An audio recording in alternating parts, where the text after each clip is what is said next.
ஆமாம், வாங்க எல்லா பேரும் சாப்பிடலாம். பாருங்க, நம்ம இன்னைக்கு இவர் தான் டிரைவரு, இவர் நம்ம ஆள். எல்லா பேரும் இன்னைக்கு சேர வந்தாங்களா, ஹோட்டல்காரர் குறுன்னு பார்க்குறாரு, மேலே கீழே இருக்குது. ஏன்னு கேட்டால் அவனோட உடம்பு சைஸை பார்த்து என்ன யோசனை பண்ணி, அண்ணா எனக்கு புரோட்டா. ஆமாம், என்ன நினைக்கிறாங்கன்னா, ஆள் இத்த சோடு இருக்கிறான், ஒரு 10 புரோட்டா திரும்ப போடுவான், இன்றைக்கி முரட்டு வருமானண்டா அப்படின்னு நினச்சிட்டு இருக்காரு. இவ்வளோ எத்தனை புரோட்டா வாங்கணும்னு பார்க்கலாம். ஆனால் என்னதான் இருந்தாலும் புரோட்டா சூரி மாட்டா பார்க்க முடியாது.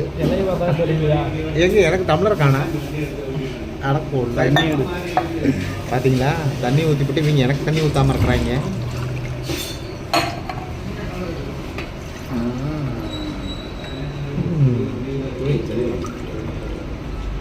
நான் எனக்கு 2 மட்டும் வைங்க. பன்னு புரோட்டாவா பார்த்தீங்களாங்க, உண்மையாக தான் ஆகி போச்சு போலங்களா. ஆனால் சிக்கன் குழம்பு, எனக்கு சிக்கன் குழம்பு. ஆமாங்க, வாங்க சிக்கன் குழம்பு, புரோட்டாவுக்கு சிக்கன் குழம்பு. வேறு என்ன வேணும்னு சொல்லி வாங்கி சாப்பிடுங்க. சரி,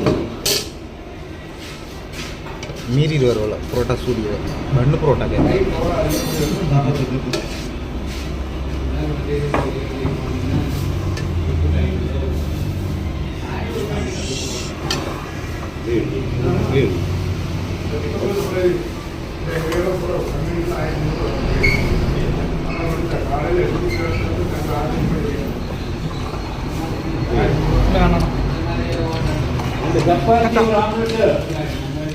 பாருங்க மக்களே, இனிமேல் வந்து இந்த 2 பயப்புள்ளி எந்த ஹோட்டலுக்கு எதுக்கும் கூட்டிகிட்டு போகக்கூடாது.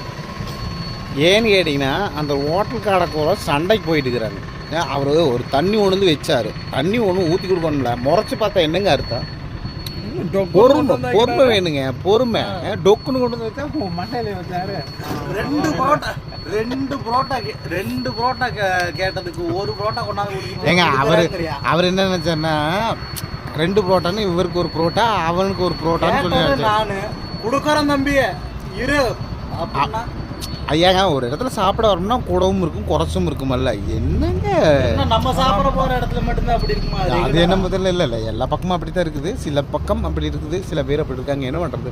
சரிங்க, என்னென்னலாம் கூத்து கட்டிருக்காங்க வாப்பா.